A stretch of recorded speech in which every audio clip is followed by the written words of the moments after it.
మీరు చెప్తున్న ఫలితాల పట్ల మీరు విశ్వాసంగా ఉన్నారు, నమ్మకంగా ఉన్నారు? చాలా రాష్ట్రాలు తిరిగారు.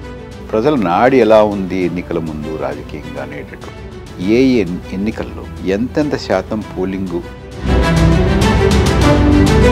అంటే మేధావి వర్గం నుంచి విన్నారా? సామాన్య ప్రజలు, మధ్యతరగతి, అనేక రకాల వాళ్ళ ఆర్థిక, సామాజిక, మానసిక నేపథ్యం ఉన్నవాళ్ళు?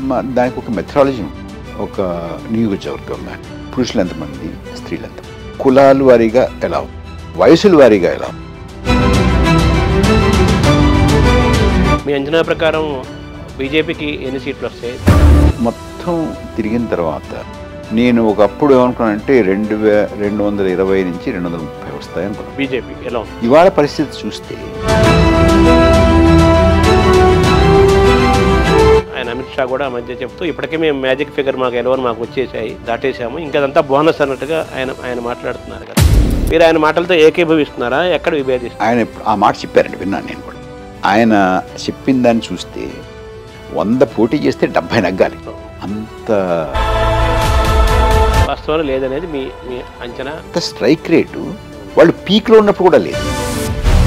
అంటే మామూలుగా సర్వే రిపోర్ట్లన్నీ కూడా మళ్ళీ నరేంద్ర మోదీ వస్తాడు, గతాల కంటే ఎక్కువ సీట్లు వస్తాయని ఎక్కువ సర్వేలు చెప్తున్నాయి కదా. దీన్ని మీరు ఎలా చూడాలి, ఈ కాంట్రాక్ట్? నెగ్గుతాము అనే విశ్వాసం ఉంటే ఎవరికైనా, నెగ్గుతుంది అనే గ్యారెంటీ ఎక్కడ ఉంటుంది? ఓడిపోతాము అని ఇంట్లో కూర్చున్న వాళ్ళు నెగ్గకుండా పోరు కదా.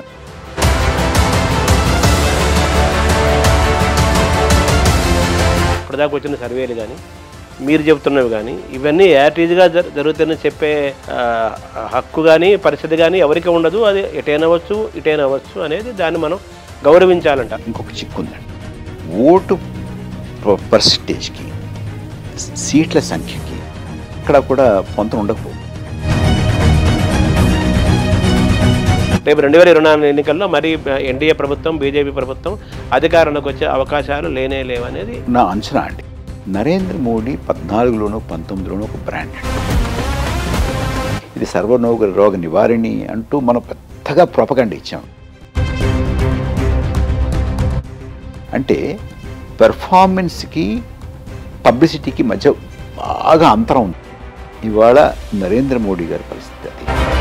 నరేంద్ర మోదీ ప్రపంచంలోనే భారతదేశాన్ని చాలా పెద్ద పేరు తీసుకొచ్చాడు, ప్రపంచ నాయకుడిగా చాలా ఎస్టాబ్లిష్ అయిపోయాడు.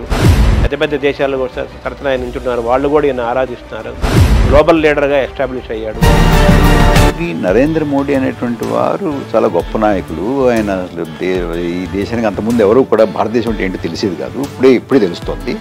అసలు స్వాతంత్రమే మనకి 2014లో వచ్చింది అనేటువంటి వాళ్ళు ఉన్నారు, కాదంటారు. ఇవాళ దేశంలో నిరుద్యోగం చాలా ఎక్కువగా ఉంది, పిల్లలకి ఎవరికి ఉద్యోగాలు దొరకడం లేదు. ఇది ప్రపంచంలోకెల్లా ఎక్కువగా ఉన్నటువంటి దేశాలతో పోల్చేలాగా ఉంది.